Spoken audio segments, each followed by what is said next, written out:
Are you still using the old fashioned pen and paper to do your finances? Well, me and Scott were doing that about a year ago until we found the Sensei Financial Program. Sensei introduced us to a whole new world that we didn't know existed. They have a custom program that they have developed that includes weekly accountability meetings with your coach, monthly budget goals, and also yearly budget goals that you strive to hit as you're working together through their roadmap program. If this sounds like you and you want to be financially free in 2 years or less, reach out to Sensei, click the link below To schedule your free consultation today.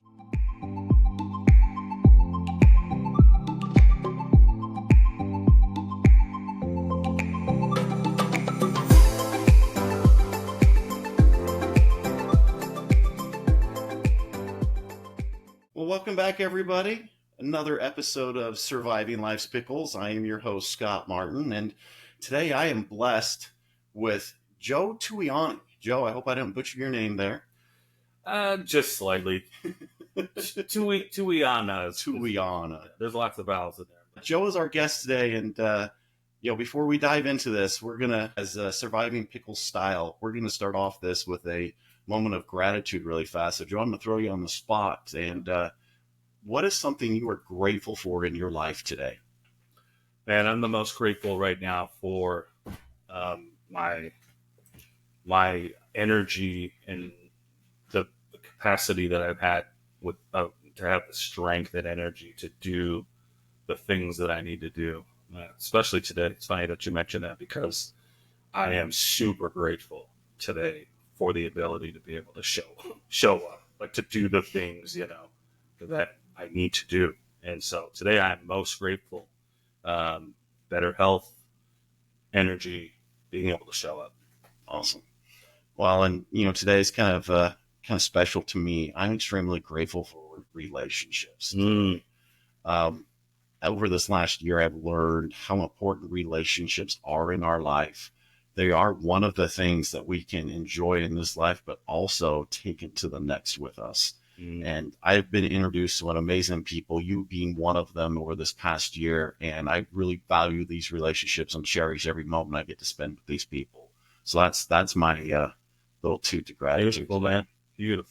So, well, today, Joe is part of our Numb series that we're going to do here on Surviving Life's Pickles. And the Numb series, if you guys have been tuning in, is about men's mental health journey. And we're kind of discussing, a few individual men, their journey through mental health, from childhood to current, and kind of all the events in between and their different views and things and how their lives evolved. And Joe's got a really awesome story. We'll kind of get into it as we go on, but really quick, just about Joe, he is just an average Joe. That's the joke we have going. That's right. But he is the CEO and founder of the I Love You Bro project. And the project has been around for 2 years, March of 2025. And it focuses on men's mental health, providing free therapies, suicide prevention, workshops, support groups, outdoor activities, all the things that men are craving and needing in today's day and age. And we're offering everything for free through the project. So it's a fantastic thing out there for men now. And Joe, I just want to say thank you for putting that together. And I know it's been a big part of your life the last couple of years too. Yeah, man. Thanks. It's just like everything good. It's, takes a lot of time and energy, especially emotional energy and love to do the things that we do with the I Love You Bro project. And so, yeah, we're a great resource for men. So if there's anyone listening, particularly men who might be interested in some of the services that we provide, just visit iloveyoubroproject.org, or you can just find us on Instagram, I Love You Bro Project, or Facebook. But man, it's just been the blessing of my life to be able to do it. So that's great. That's great. Well, let's kind of start with this topic that we're going to start. Do this. I really want to hear your journey, and we're going to just start with your childhood, Joe. I mean, you were an island person, yes. But you didn't really grow up in the islands. No. but you do have this culture embedded in your family. Sure. And so I want to talk about your childhood, and specifically, I mean, as you were growing up in your early years, how did you view men? How did you view sharing your emotions? And, what did that look like growing up? Yeah, that's a deep question. So for Pacific Islanders, Polynesians, there's a almost a cultural mentality that that's a warrior mentality, a warrior race. So aggression and strength and power is manifested through physical means, and so that was with the fists and other physical ways. And so growing up in a Samoan family, particularly interesting to be Samoan in Chicago, which there are no Samoans out there, particularly in the early 80s. And so growing up there, especially with the culture, it was very different compared to even if I were to grow up in the state of Utah in a Polynesian household. And so my dad was very aggressive, very strong, very passionate, very loving, but also very physical. So everything, the laying on of hands and hold to the rod over the head kind of a thing, where is the mentality of um, you will not show emotion that is attached to weakness, but you are welcome to show emotion that's attached to strength. So maybe just for a little some context, it would be my dad was super emotional and would cry, but he would cry from the place of I'm so proud of my kids and I love Jesus, but would not cry if it had an attachment, like from a divorce with my mom. Would not cry from suicidal ideation, which he suffered from dramatically.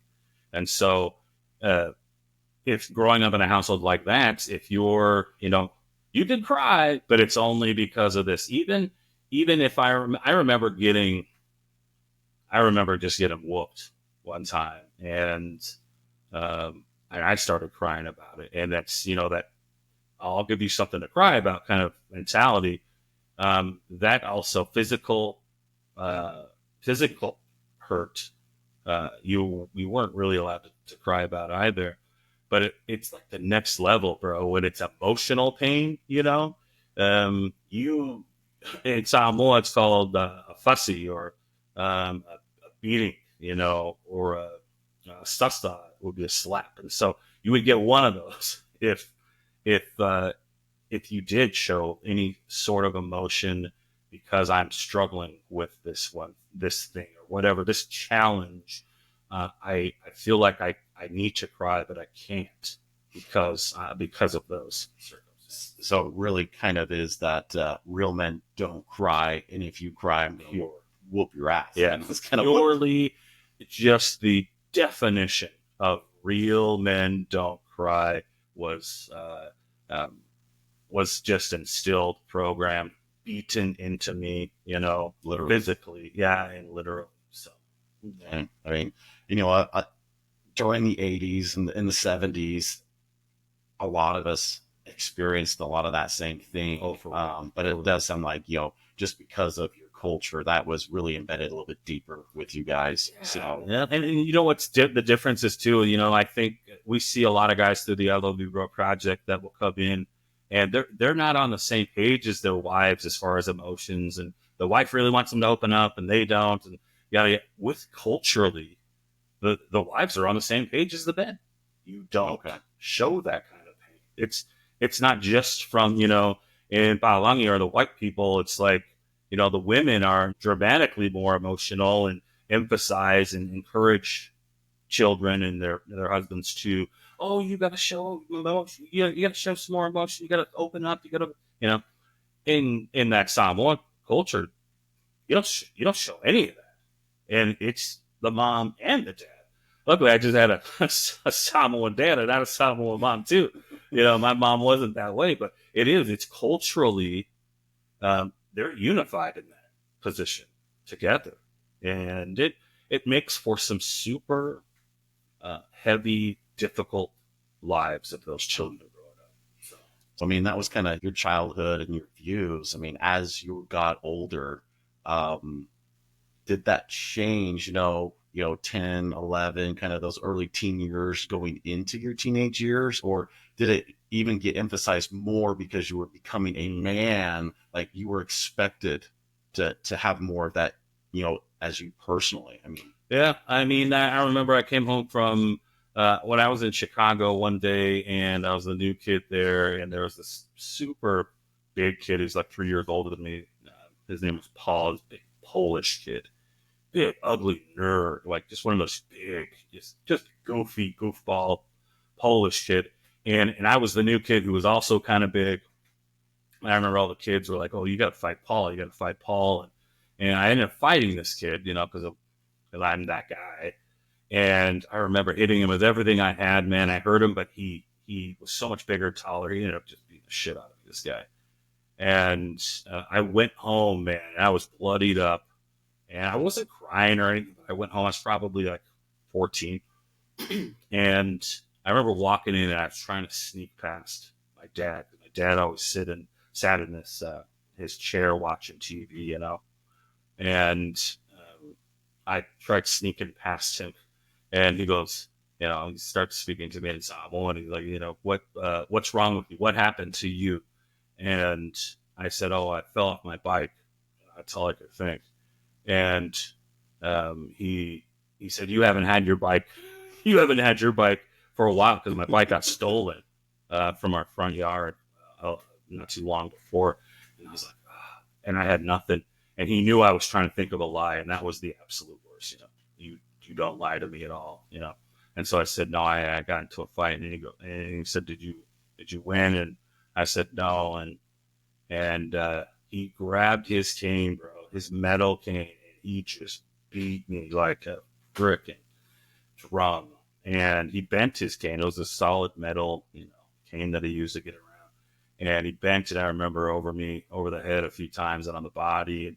And then I really cried. That was actually a beatdown. But kind of, I guess the reason why I'm telling you that horrible story was that as I got older, it just was inflated. That expectation to, to win, like especially in a fight, for culturally, again, we're the aggressors. We're always the tough guys, the strong guys. We have to win the fight, kind of a thing, and we have to be fighting often. I felt like I was fighting for my life all the time. Chicago, I hated it, and so no, it just got inflated. I think as I got older, the expectation got also like more broad. As in, you don't show even emotions for love anymore. I feel like a little bit too.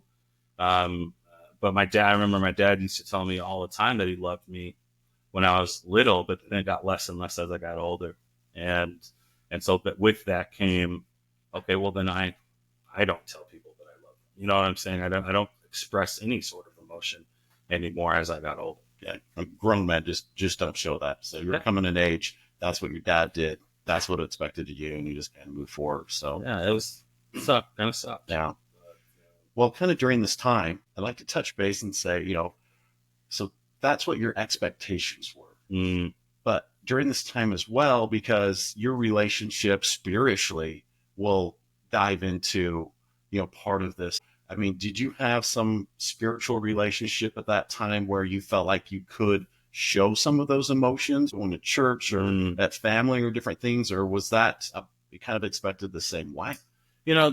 That's a good question. I always felt that I could, if I, being not from Samoa or Hawaii, like I'm not from, or I wasn't born there, and I'm not from the islands, but in Samoan culture, like when you listen to the music, even they're always singing about being Samoan, 2 singing about Samoa itself, the island, or 3 singing about the food and the culture of Samoa. So it's those three things.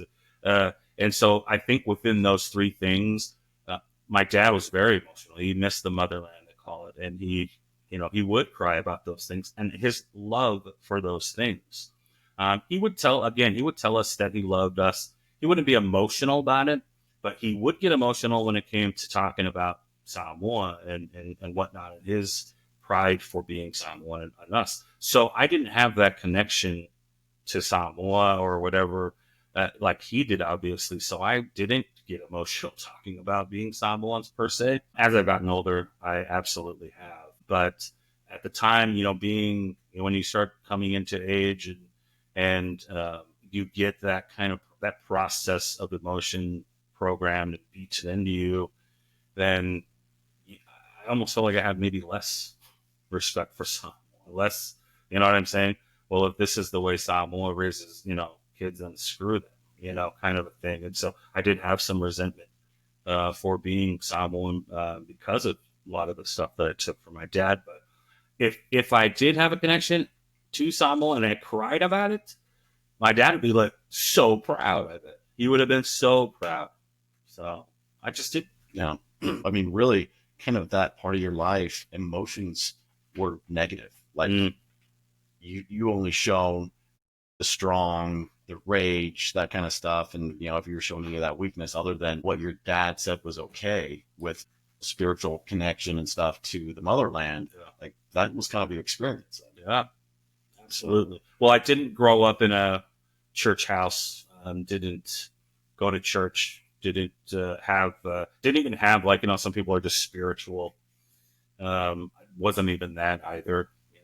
We didn't go. We watched the Bears play on Sunday, and practice that religion really, but didn't have a connection to Jesus or to God or to anything as an adult that I really needed as a kid.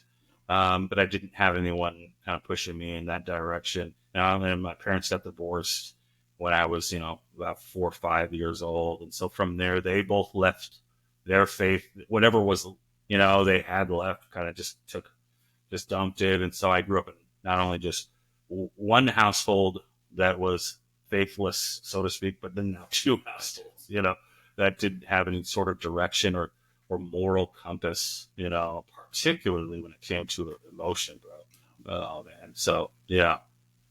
Well, and so how did this now, we've kind of talked about your childhood, your teenage years. Now you're becoming, a young adult, early 20s. So as you're coming to this, I mean, did things start to change for you, or were you still kind of just not in touch with that side, early 20s? Well, early 20s, I converted to the Church of Jesus Christ of Latter-day Saints when I was 16 and turning 17. And so, and I loved it. It's the best thing, man, that ever happened to me. It still is. But that instilled to me, I want to say, what I was missing as a child, growing up and even as a teenager. I desperately needed some sort of direction. I was a pretty good kid.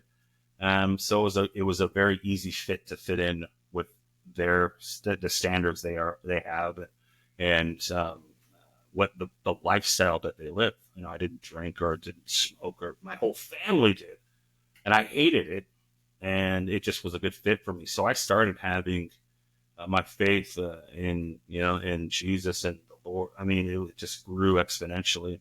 And after I converted to the LDS church, I served a mission going into my 20s, not really knowing a ton about the beliefs. Honestly, I just connected.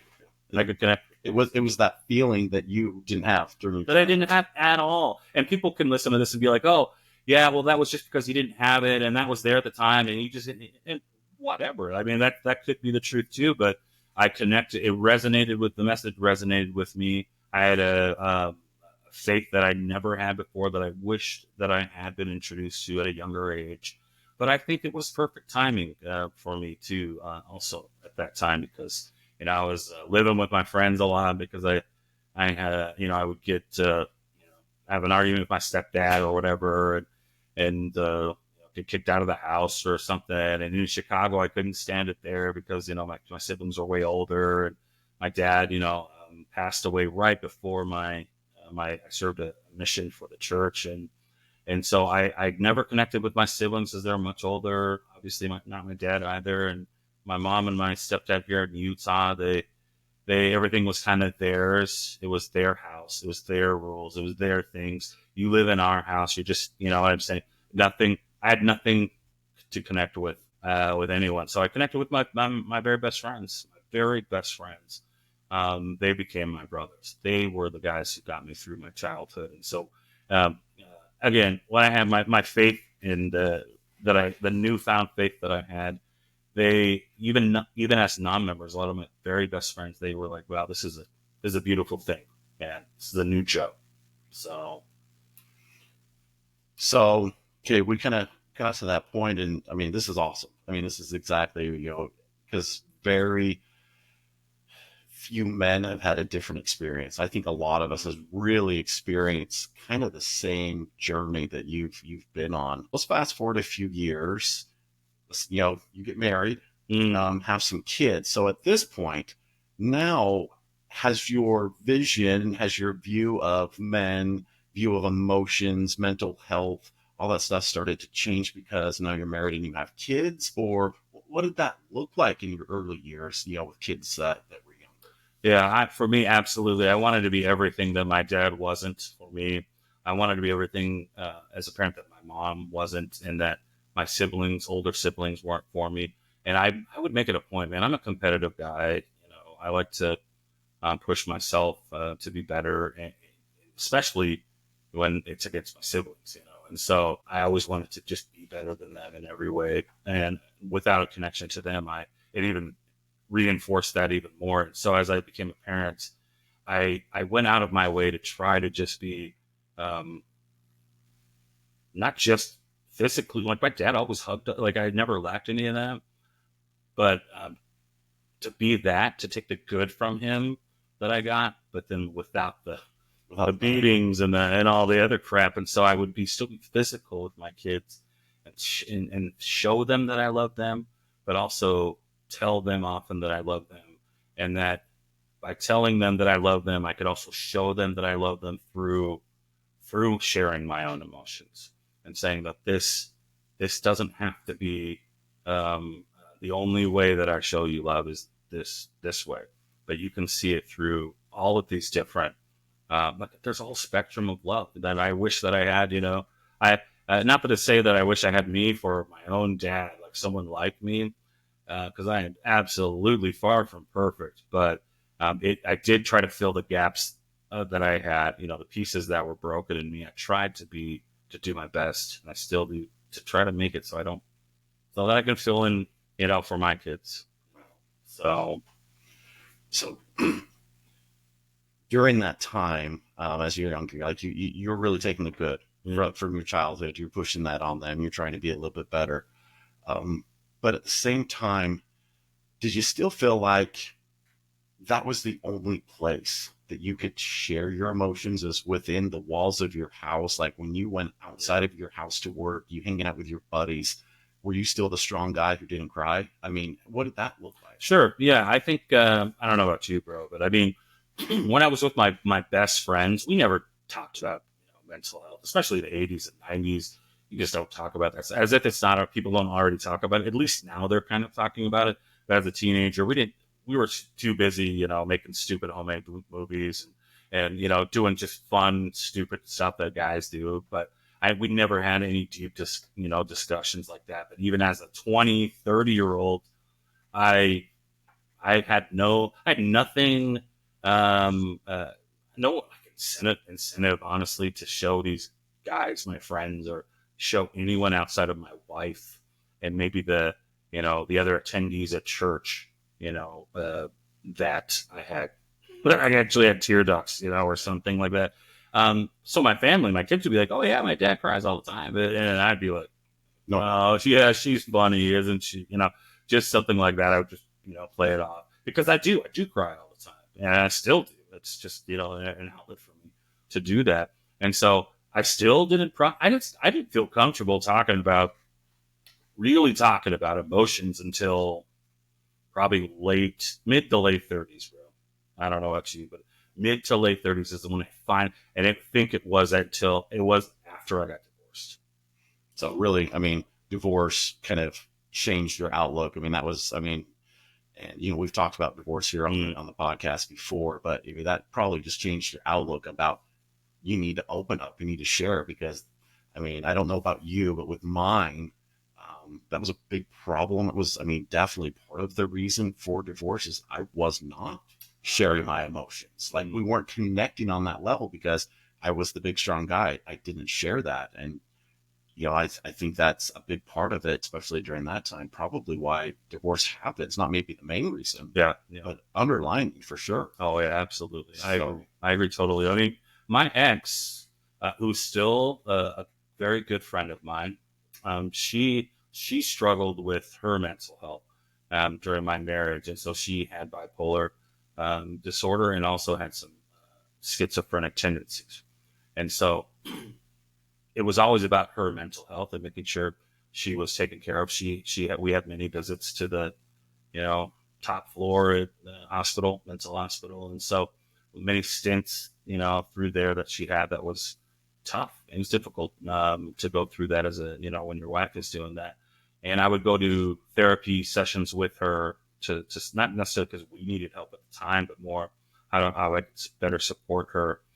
And I mean, I'll be the first one to tell you, I mean, I just failed her to be patient enough and to be understanding and empathetic enough that I failed her in that way. And so I couldn't handle her. And she, if you were to ask her, she'd probably like, I'm the reason because I'm the crazy one. And you asked me, I'll be like, I'm the reason because I just couldn't give her the amount of patience, that she needed. So having said all that, we would never have discussions about my mental health as a married couple. And I think that's why divorce opened up that avenue for me, was because I knew I had those emotions and feelings, but there was really no situation. There was no occurrence or something that was driving me to share them. But then finally, when divorce hits you, man, like divorce hits you, depending on the nature of your divorce. I mean, we went to the courtroom and got divorced. Me and my ex. It was very. They were like, "Are you sure you want to get divorced?" And I'm like, "We're like, yeah, we do. We need to." Very transactional. We're very And so, that was cool. There wasn't a bitter divorce. There wasn't bitter anything with the kids or anything like that. But it did open up. Wow, I'm alone now. I may have not communicated my emotions to my wife very often, but now it's just me. And if it's just me, am I going to carry this weight with me? Is it going to feel this way all the time? Or what else can I do? And so I unfairly, and there may be a lot of people who can understand maybe a little bit of this, I unfairly overshared my feelings with my kids. And I say unfair, like just the burden.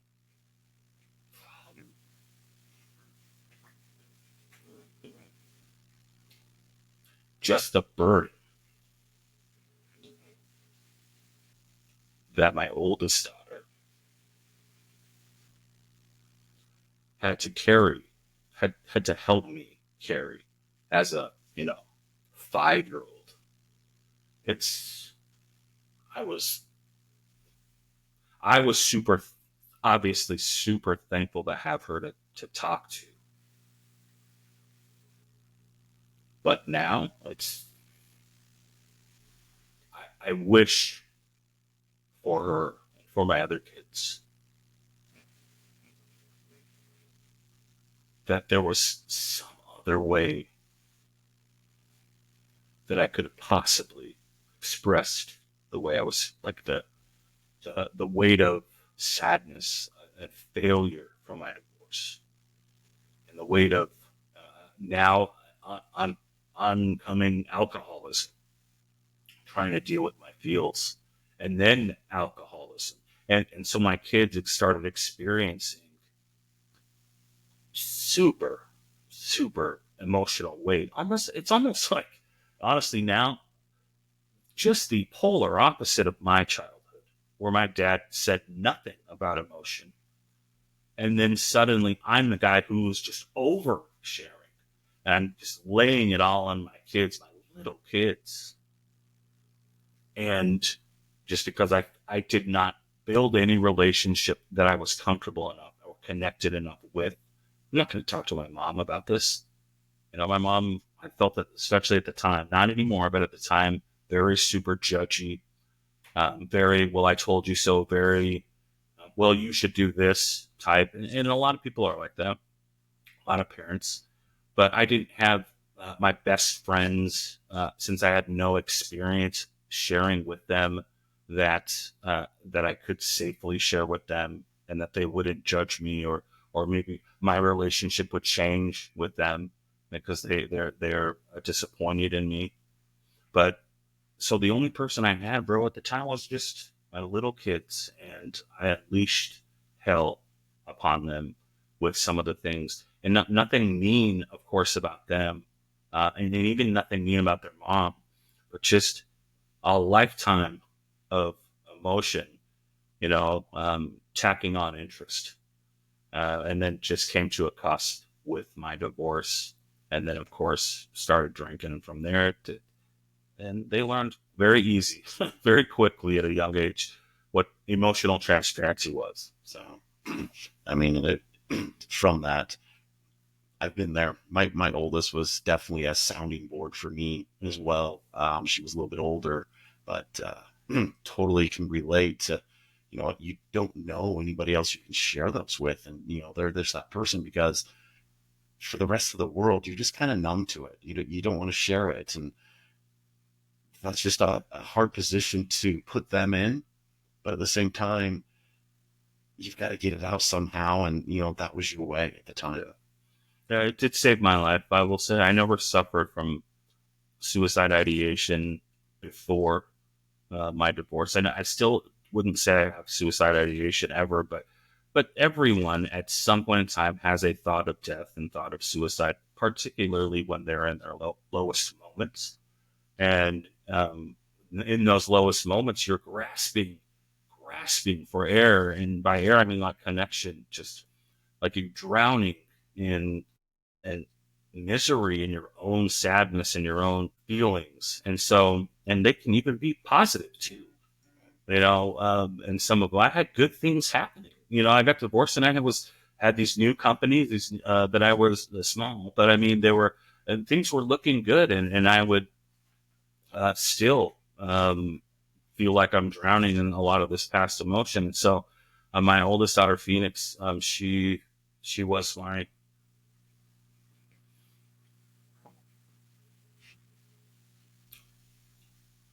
person, and she probably did not want to be, in a lot of ways. But the love of a little child, uh, she was the perfect listener and the perfect one to say, "Oh, that's okay, Dad. It's okay. You can talk to me." As a 5 and 6 and 7-year old, and just heavy. So Yeah. So at this point in your life, let's kind of jump forward a little bit. please, I really want to talk about if there was a big event in your life that really opened your eyes, opened your mind to this feeling of numb that you've had for so long, where Phoenix was the only person you felt like you could share with. She was the only person you felt like you had a really connection of love with at the time. Was there something in your life that happened that changed how you looked at things, that changed how you felt at things, that's brought you to the point you are today? And if so, what is that? yeah. So for me, it really, I mean, we've all had special experiences, sometimes traumatic, but still special, where we're shoved in a direction. And for me, it was when my daughters and I were just on our way to a basketball game one morning, and to get there, we got across the same overpass, and just one of those mornings, man. I had double pneumonia, and I had just been 2 weeks sober at the time, and I was so tempted to start drinking again, man. So tempted. From being sick, I was sick for so long. I cannot feel, I just do not want to deal with this kind of a thing. I'm going to start drinking again. And so on the way to this basketball game, I'm having those thoughts happen. And we saw a guy drive and park his car on the overpass, which is just very weird because, it's only one way each way. And so we're like, what is this guy doing? He's blocking block traffic. And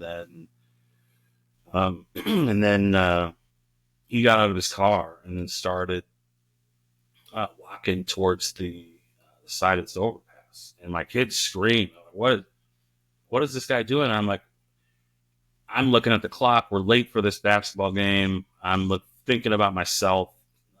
I feel like shit. I don't have time for this. We got to just get to this game. Leave that guy alone. He'll be just fine. And then we got a little bit down the road, and I look in the rearview mirror, and this guy freaking ninja jumps over this fencing on the side of the overpass, and then I'm just like, oh man, I cannot believe this is happening. How is this? God, why me? Even when I get those situations, why me? Like, why now? Why this?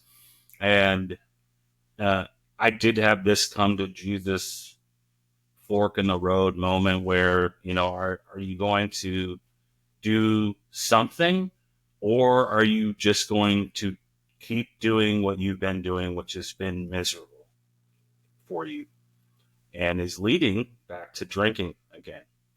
And I was like, okay, yes, okay. And I flipped the car around. I drove back, parked behind his car in the overpass, told my oldest daughter, you call the police, told my other two in the back seat, just chill here.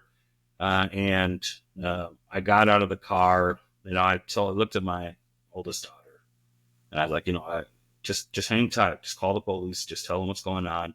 And then to my kids, even to this day, they tell me, we thought, dad is the super guy, the dad, he's going to take care of it like he's taking care of everything else, single full-time dad. So he's good. And then, man, I closed the door, and I immediately felt like I almost threw up right there when I closed the door, I remember.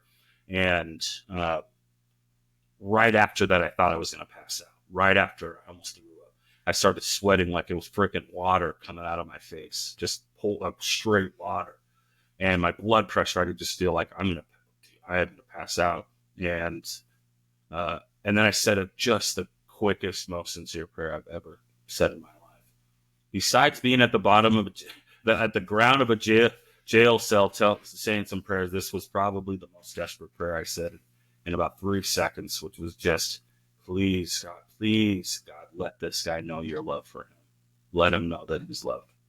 And then I had like an extra measure of, I don't want to call it confidence, but maybe less. I had less hesitation to help, and so I was like, okay, I'm this 6'3", 300 plus dude, brown guy. I mean, I could literally make this situation worse just by looking like I look.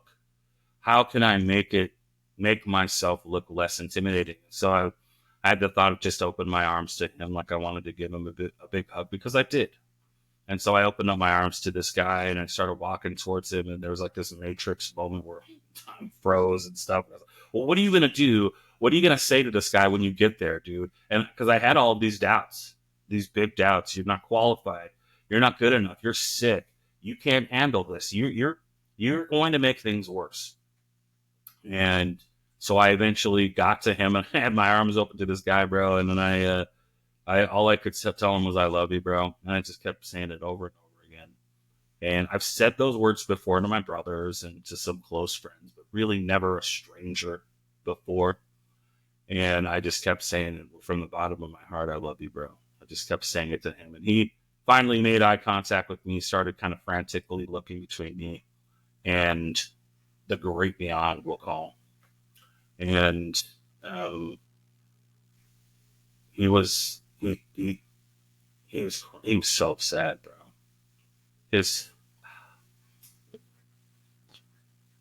I remember like his eyes filling up, and he was clenching his teeth, like, and then just tears falling to on the cars below, almost like this cinematic experience. And when he started kind of looking between, you know, me and what's next, and I just jumped. I had a feeling to jump up there and grab him, like I was 18 and no arthritis and in shape, and jumped up there, grabbed him like he was just a light loaf of bread, lifted him over the fence, and I slid down to the sidewalk and just held him in my arms like he was just one of my kids. I just kept telling him, I repeated over and over again, I love you, bro. And he was holding on to me like literally like his life depended on it. And I just sat and cried with him. It was probably a couple minutes, and we just sat and cried together in this perfect peace of a couple minutes. And it wasn't until then, bro. It wasn't until then that I really felt love for others outside of my kids. And I felt a sincere, godly love for this man. And fittingly, the holidays, I feel after that, I feel like the Grinch when his heart grew 3 sizes that day. Literally, bro. It like just magnified my love for others considerably. And that's when I started, okay, well, we need to make some changes. We need to seeing what's out there and available for men. This is not going to work. No, I mean, that's that experience, and I've had that, and I'll share that in an upcoming episode as well. That moment when you're sitting there and you're holding, and his name was Aaron. Yeah. I mean, you're sitting there with Aaron. You've never met this guy in your life, but you feel his arms around you, your arms around him. But at the same time, there was another set or multiple sets of arms there holding you. I mean, is that kind of a good way to express that? Absolutely. Absolutely. Well, I didn't mention that about 4 years before this happened, my very best friend, who I lived with and who was just, my guy, died by suicide. And, after this, so I was aware of suicide, and I knew that it was bad and things were bad. But I didn't know to what degree. So I was connected to suicide through my best friend. And after this experience with Aaron, and I found out his name was Aaron, Aaron, and then thought about my best friend whose name is also Aaron, Aron. Wow. And it just made me obviously just bawl my eyes out in thanks. And so I think that angels were there.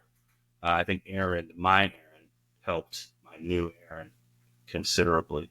Like he's the one who maybe was doing a little whispering and to new Aaron. And I do believe that he felt the love that my Aaron, needed to feel at that time. And I was just thankful that I could be a facilitator of that love in that moment. So, those experiences are really life changing, not only for you, but for the other person, and really for your kids. I mean, and we've talked a little bit about this, and I've heard some of your interviews, but you've never really said or talked about what your kids felt. They were watching this unfold from the car. Have they ever talked to you about if they kind of felt the same thing, felt that love exuberating out from you from that situation that was keeping them safe? or what have they talked about, in their experience when this was going on? Well, that's a good question. Like my kids, what was super like I felt very complimented. As that experience was very sacred, still is for me. But when we went home and talked about, for the next week, of course, just stewing on that experience, and I felt so complimented because my second oldest daughter, Ave, she's like, well, yeah, Dad, you show us that kind of love. You always tell us you love us, and you always make us feel loved. So of course you're like, it was just very nonchalant. Of course, why are you so surprised? Because you're that way with us.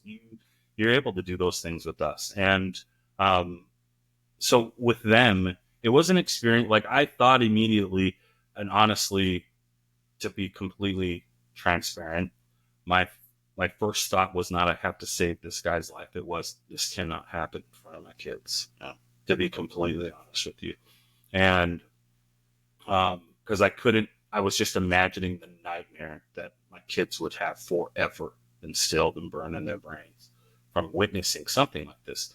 Now, thank you, Jesus, that didn't happen, but the opposite happened. And from that experience, my kids, me now being this, Joe loves you, bro, dude, that guy, like my kids, uh, it's almost like it unlocked just that next level of, okay, yeah, this is our life was, we love our family, we love our friends, and now, unlock we love everyone now. Like we're those kids now. Our dad's that guy who hugs and loves everyone, especially his bros.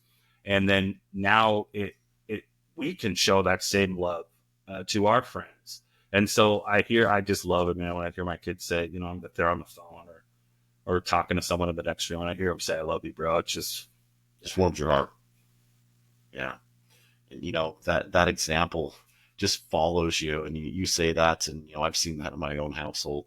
My boys will come home from school and they're like, "Hey, what's up, Dad? I love you, bro." And it's just become something, that they're more open to sharing, because they've seen me evolve, and they've seen what that really feels like, and I yeah. think they want to, they don't idolize it, but they want to be like that. They want to feel that because they see it.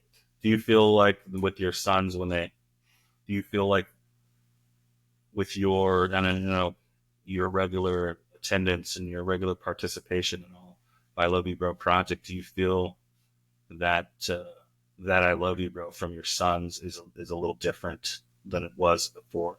Absolutely. I think it's more genuine from them, Yeah, because we get in the habit, in everyday life of, "Hey, I love you." Get off the phone, you say, "I love you." But since I've been involved in the project and some of the things that's gone on in my yeah, life, when I say it, I feel like I mean it now. It's not just a habit. yeah, And there are people in my life that I'm still working some things out with where I'm just not comfortable saying it, and I'm not going to say it just to make them feel good. absolutely. And before I would, and now I've kind of set that, drawn that line of, what, if I'm going to say something, it needs to mean it. Yeah. And I think they're seeing that. I mean, they're 10 and 11, and they're growing up, and I want to make that genuine for them. Like, I want them to see that. Yeah, and I think they are, and I love that you said that it's got to mean something, because I think kids they are so smart. They are so cognizant of the feeling and emotion that's behind words. That when you're saying something like that and there's no substance behind it, I mean, they're not idiots. They're gonna get that feeling, And I think a lot of us pre-programmed, like our responses is, "Hey, I love you, I love you." We do say that a lot in our house when we go to bed, when we wake up, when we go to school, when I'm dropping them off just to go get the groceries, and they're coming right back. We're one of those families that say "I love you" often, me and my kids. But I think before this experience for me, I think I'm like the opposite, where I would cater to other people and just to say "I love you" To make them feel good. to make them feel good, and I think I didn't mean it, so to like maybe not the full, but I still get guys now where I'll set, because I love the guys who come to our groups and in our programs. And then I have had a few guys who are like, you say that to everybody, you know? And my response is always, one, thank you. Yeah, that's a compliment. I try to. And two, I mean it every freaking time I say it to you. If I don't say it to you, that's probably because I'm waiting for that next connection with you, and then it's going to be probably the next time. Because now I don't force it. And I say this with all the love in my heart for these guys and for humanity and people in my life. I don't like everyone. Okay, it's impossible to like everyone, but I certainly love these guys. I love the bros that come and participate in our programs. I love the people who I'm able to meet and connect with. I may not want to go hit the ball with them, Right. I may not want to go hang out with them on a weekend, but I love them. There's a big difference there for me now. Where probably now it's just the old Joe is, you're annoying me. I don't want nothing to do with you. Or you have these different beliefs. That's cool, man. Whatever. I don't want to hang around. I don't want to be around.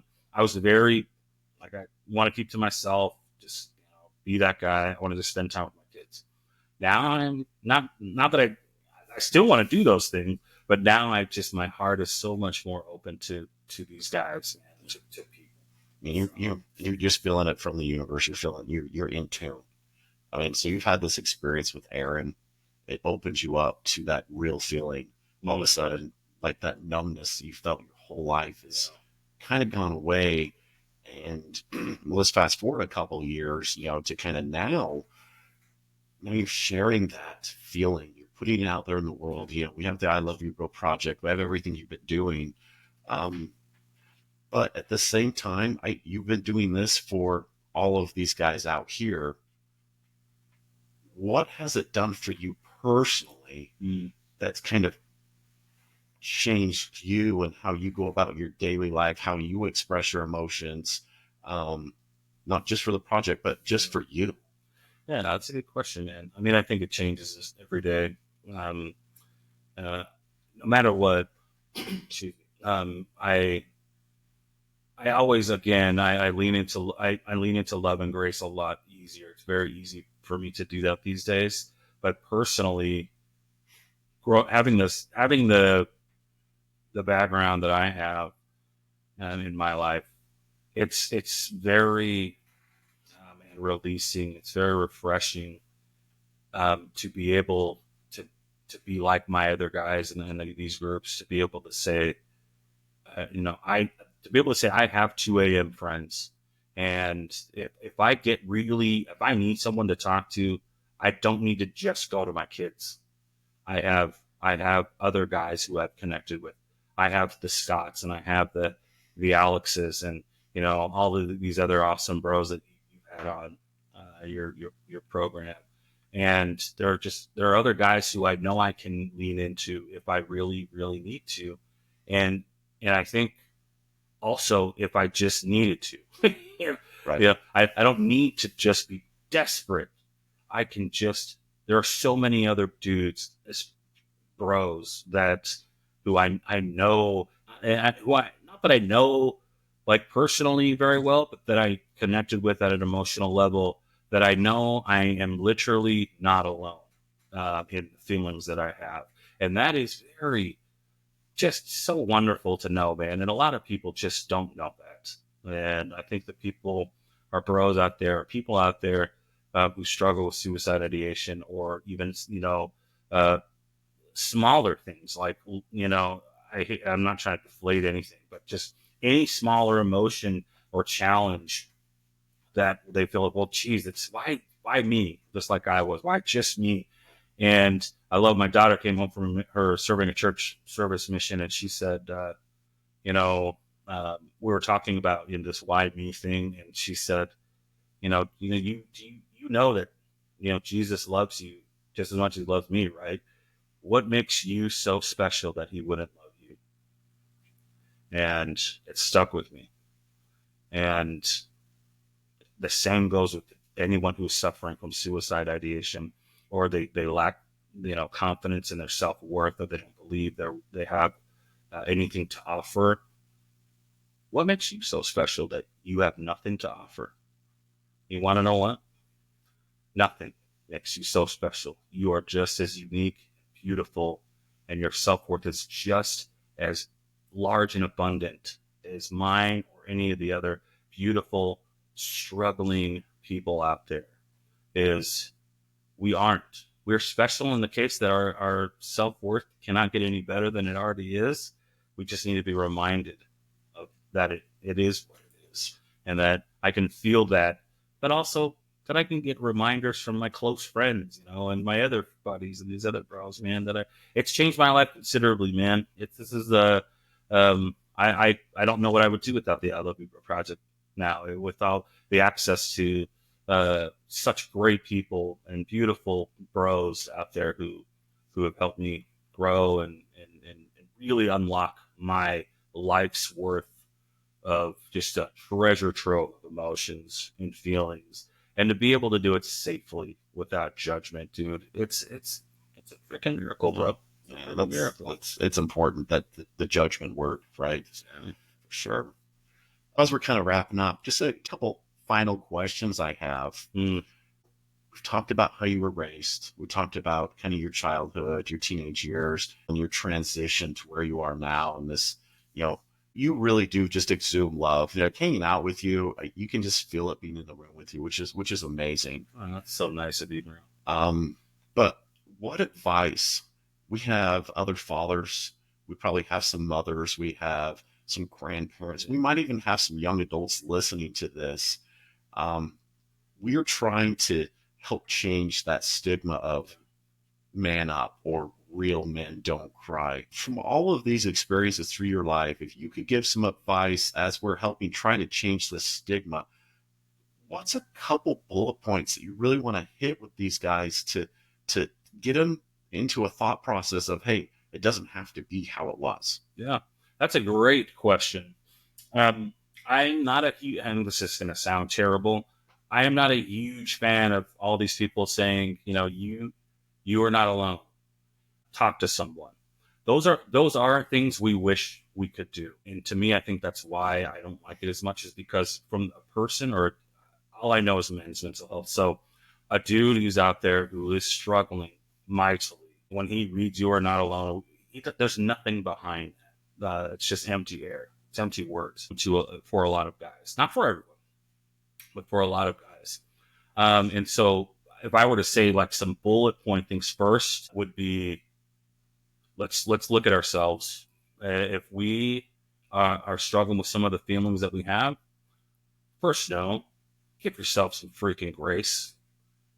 There's nobody out there who is running their lives and parenting and doing jobs that are perfect out there, and there's none of them are near perfect. So it's, give yourself some freaking grace. It's fine to have these feelings. It's fine and valid to have the emotions that you're having, first of all.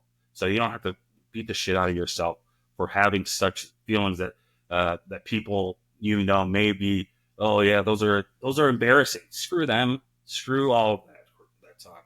Just give yourself some grace. They are normal and real emotions. The second thing is, and I hear it a lot too, is, talk to someone. Yes, of course, I want you to talk to someone. But if you don't have someone to talk to, my recommendation would be, talk to Jesus, talk to the Lord. Even if you don't believe, start talking out loud, meditate, get down to a point where you're get down on your knees. You can close your eyes and just speak your emotions to air, if that's what you have to. That is a practice, and I'm a big believer in practice makes permanent.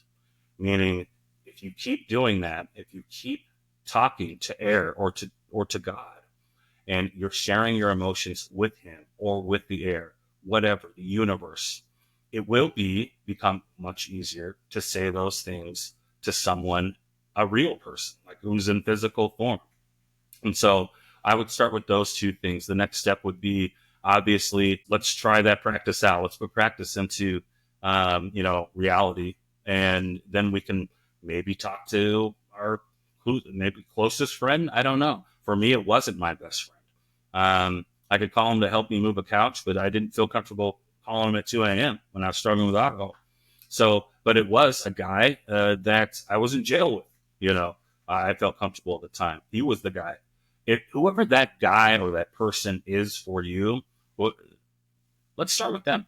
Let's start with that person, and let's just say some of those same things we were talking to Jesus about.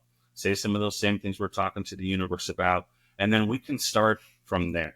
You don't ever freaking have to rush anything. You don't have to listen to these people who are saying, well, then let's get you some help. And then, you know, instead of being that person who says, let's get you some help, let's be the help and just create the space for these people, our friends and family. Create the space that's comfortable for them to openly share, judgment free. Man, there's judgment free is a huge deal, like you were saying, bro. Those would be my things. There's no perfect parent. There's no perfect dude out there. A lot of our guys in our support groups, so loving and so quick to come to the aid of their brother, so opposite to do the same thing for themselves. So my number one would be just cut yourself some slack.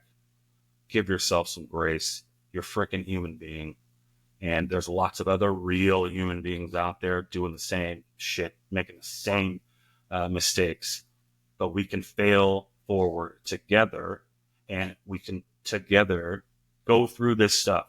And you don't have to do it alone, where like I did, you know, or you did, where we feel like, hey, we're the lone wolf. You don't have to lone wolf that, dude. It's not going to work.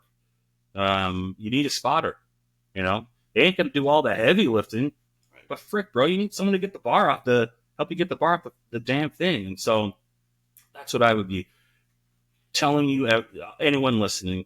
Cut yourself some slack. Give yourself some grace. You're a freaking human being. Those are real emotions. They are valid. And let's start there. I love it. I mean, you couldn't have said it more beautiful. So I don't know how beautiful I said that, but it was pretty ghetto.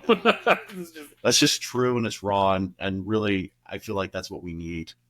There's not a lot of that out there. Everything's, yeah, we live in this digital world now that is really so fake. Yeah. You know, and you know, that's a whole nother topic we do sometimes. We gotta do that whole life on social media, and it weighs on your mental health too. So make sure. There's a quote that I saw recently that said, "Make sure you're taking make sure you're taking care of your offline, something like your offline mental health as well." Yeah. You know, and so yeah. Anyway, but yeah, we're all in this together. I know that sounds cheesy, but we're all in this freaking crapshoot together, bro. We are. We're all running the same human race. It's just we're on different paths, but we're all on the same race. Yeah, man. I might be fumbling forward, or I'm falling upstairs on some things, but I mean, it's just some days I'm walking backwards. If I can just move at the slow level that I've been going on too, that's forward is forward, man. And if I got to take a step backwards sometimes, then I will take it backward. And then the idea would be that I learn from that shit, and then I keep progressing and learning from it, you know. And so I think a lot of people, especially men, they hold such a high standard, you know, for themselves, such a high expectation. I'm guilty of it. I know you're guilty of it as well. That they just have no room for grace. They have no room for error. And then when there is something comes up, and we don't know what to do about that error, we don't know. We think it's still an error when it's actually not. It's not. Yeah. Still, you know, programming's not computing, you know. So, yeah. Final question of the day, Joe. Yeah. I'm going to flip it to you. I've really enjoyed doing this with the podcast. Yes. What question do you have for me today?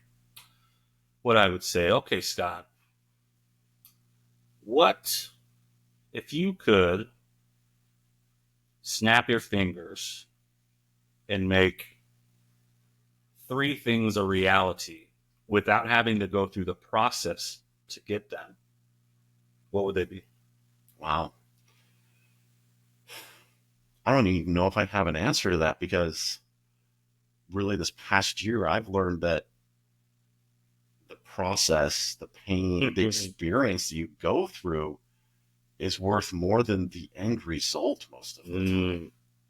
But one thing that comes to mind, first thing off, I would like to have a little bit more book smart, maybe a degree. I've gone back to college 3 different times and never finished because I get bored.